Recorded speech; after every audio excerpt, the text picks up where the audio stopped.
Hello students. Dear students, today our next topic is fuel efficiency. Most of our energy requirement are met by the fossil fuels. देखिए बहुत सारी हमारी energy की जो requirement होती है वो हमें किससे मिलती है, फॉसिल फ्यूल से मिलती है या उनसे पूरी होती है। एंड देयर प्रोडक्ट, और उनके जो प्रोडक्ट होते हैं उनसे एनर्जी के रूप में हम उनका यूज़ करते हैं। But how do you decide which is best fuel, पर आप डिसाइड कैसे करोगे कि कौन सा फ्यूल जो है वो बेस्ट है।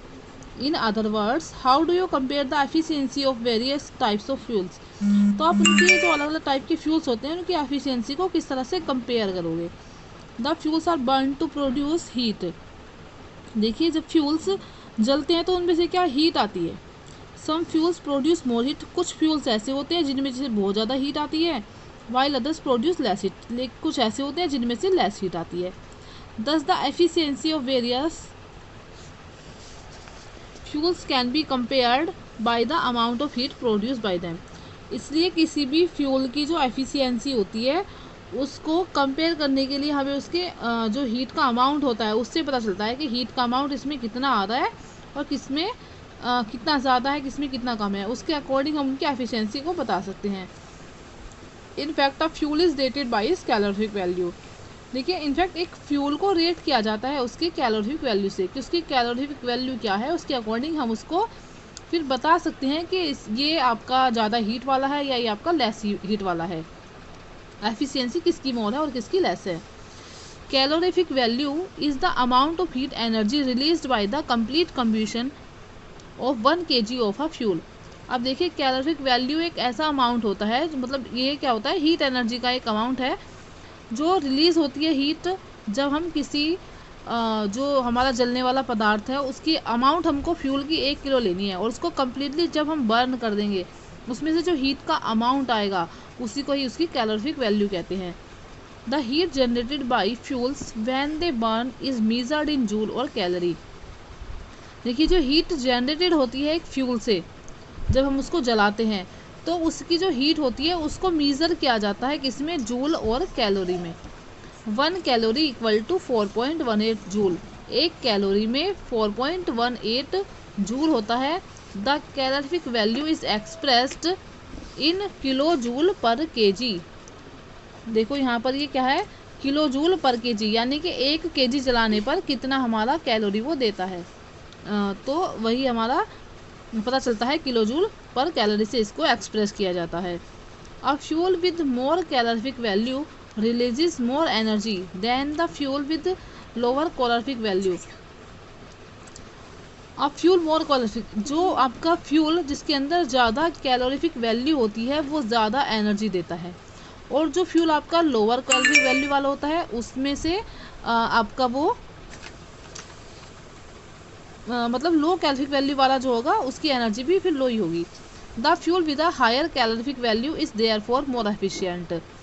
जो आपका फ्यूल ज़्यादा हायर कैलोरीफिक वैल्यू का होगा वही ज़्यादा एफिशिएंट होगा। The table given below list some of the fuels with their calorific values. यहाँ पर कुछ आपको फ्यूल बताए गए हैं और उनके सामने उनकी कैलोरीफिक वैल्यू लिखी हुई है, किलो जूल पर केजी में बताते हैं इसको, केजी पर केजी, केजे पर केजी, ठीक है, किलो जूल पर किलोग्राम। वुड की कैलोरीफिक वैल्यू क्या होती है, 17,000 से 22,000 के बीच में होती है वुड की कैलोरीफिक वैल्यू जब हम लकड़ी को जलाते हैं। जो कोयला को जलाते हैं उसकी 25,000 से 33,000 के बीच में होती है, ठीक है। बायोगैस की 35,000 से 40,000 तक कैलोरीफिक वैल्यू होती है। पेट्रोल की 45,000 होती है, कैरोसिन की 45,000 होती है, डीजल भी 45,000 होता है। सीएनजी आपका देखिए ये इक्वल ही होते हैं तीनों के तीनों। सीएनजी 50,000 50,000, एलपीजी का 55,000 55,000, और हाइड्रोजन की सबसे ज़्यादा कैलोरीफिक वैल्यू होती है, इसकी 1,50,000 होती है। Okay. Harmful effects of burning fuels. अब जब हम फ्यूल को जलाते हैं उससे कुछ हार्मफुल इफेक्ट भी होते हैं, मतलब कुछ ना कुछ वो नुकसान भी करते हैं। अब वो क्या उन्हीं के बारे में हम पढ़ेंगे। The burning of coal and oil causes the release of atmospheric pollutants such as sulphur dioxide. देखिए जब हम कोयला या ऑयल को जलाते हैं, ऑयल का मतलब पेट्रोल, कैरोसिन या डीजल को जलाते हैं, इनसे जो पॉल्यूटेंट्स निकलते हैं जैसे sulphur dioxide, nitrogen oxide, carbon dioxide and carbon monoxide, ये गैसें इनसे रिलीज होती हैं। These gases readily from smoke that pollute the air. ये गैसेज जब मिक्स हो जाती हैं तो मिलकर के पूरा का पूरा एक धुंध जैसा छा जाती है, स्मोक बना देती है। स्मोक होता है स्मोक प्लस फोग, ठीक है, दोनों चीज़ों को मिलकर के स्मोक बनता है। दैट पोल्यूट्स द एयर, जो हमारी एयर को पोल्यूट करता है। Carbon dioxide is the main green house gas that contributes to global warming. Carbon dioxide क्या है? ये मेन एक ग्रीन हाउस गैस है जो ग्लोबल वार्मिंग में बहुत ज़्यादा कॉन्ट्रीब्यूट करती है, इसका योगदान सबसे ज़्यादा होता है। या कह सकते हैं कि ग्लोबल वार्मिंग होती है तो कार्बन डाइऑक्साइड की मात्रा जब बढ़ जाती है हमारे एटमॉस्फेयर में तब ग्लोबल वार्मिंग होता है। Another environmental issue associated with the use of oil is the impact of oil drilling. Most of the oil wells lie under the ocean. Oil spill accidents are a major threat to the marine organism and birds. ये तो देखिए gases की बात हो रही थी कि gases की वजह से ग्लोबल वार्मिंग होती है। दूसरे वे में भी हमारा एनवायरनमेंट जो दूषित होता है वो किससे होता है? यूज़ ऑफ ऑयल, जो भी हम पेट्रोल, कैरोसिन या डीजल इनका यूज़ करते हैं, इनकी वजह से भी हमारे एटमॉस्फेयर में हार्मफुल उसका प्रभाव पड़ता है। Is the impact of oil drilling. देखिए जब ऑयल ड्रिलिंग किया जाता है या जो तेल निकाला जाता है अर्थ के अंदर से, most of the oil wells lie under the ocean. जो अधिकतर तेल के कुएँ हैं वो अंडर द ओशन यानी कि ओशंस में पाए जाते हैं, समुद्रों के अंदर होते हैं। ऑयल स्पिल एक्सीडेंट्स, कई बार ऑयल क्या होता है कि वो बिखर जाता है किसी भी एक्सीडेंट्स की वजह से। Are a major threat to the marine organism. इसकी वजह से क्या होता है कि जब वो ऑयल हमारा ओशंस में मिल जाएगा तो जो पानी में रहने वाले एनिमल्स हैं उन सब के लिए बहुत ज़्यादा, ऑर्गेनिज्म एंड बर्ड्स, उनके लिए बहुत ज़्यादा हानिकारक हो जाता है और इसकी वजह से उनकी डेथ भी हो जाती है।